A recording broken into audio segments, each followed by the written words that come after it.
Hey there, ornithusiasts! Welcome to another episode of Caterwauling with Kristen. Today's bird is the European starling, also called the common starling.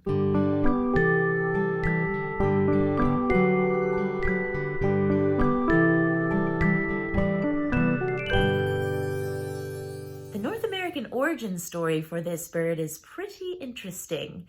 They were first introduced to the United States in 1890 by a group of Shakespearean enthusiasts who wanted to bring all the birds mentioned in Shakespeare's plays to live in New York City's Central Park. Any starling you see in North America is a descendant of one of those original 100 brought to Central Park.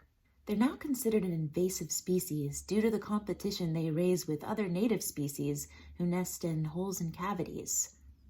In the winter, their beaks turn dark, and they grow these feathers that have bold white tips that give them a white flecked spotted look. And they don't shed these feathers. The white tips actually wear off in a rare process called wear molting. And this reveals their rather fantastic spring and summer look, which is a dark color and features iridescent feathers. So in the right light, they turn shades of purple and blue and green. Just pretty wonderful if you ask me. They prefer to eat insects, which makes them a pretty great neighbor, but they will also eat seeds and berries and nuts.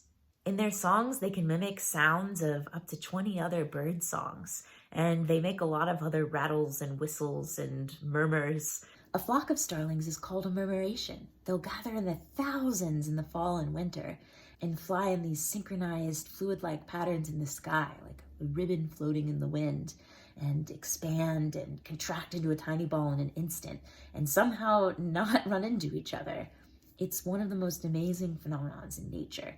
And it's actually a defense mechanism. When this is happening, you'll usually see a falcon or a hawk on the perimeter of the murmuration. I don't want to make you feel unspecial or anything. It's just, it is pretty cool and unique to starlings, and I don't think pigeons do that, but you are special. They're able to perform these incredible synchronized acrobatic displays in something scientists have called scale-free correlation, which is pretty much the most epic game of telephone you can imagine, in which the information doesn't really get altered among the thousands of starlings who receive it. The best we can understand that it works is each starling receives messages from the 7 starlings around it on, how to move, what's going on, and they simultaneously act on this information.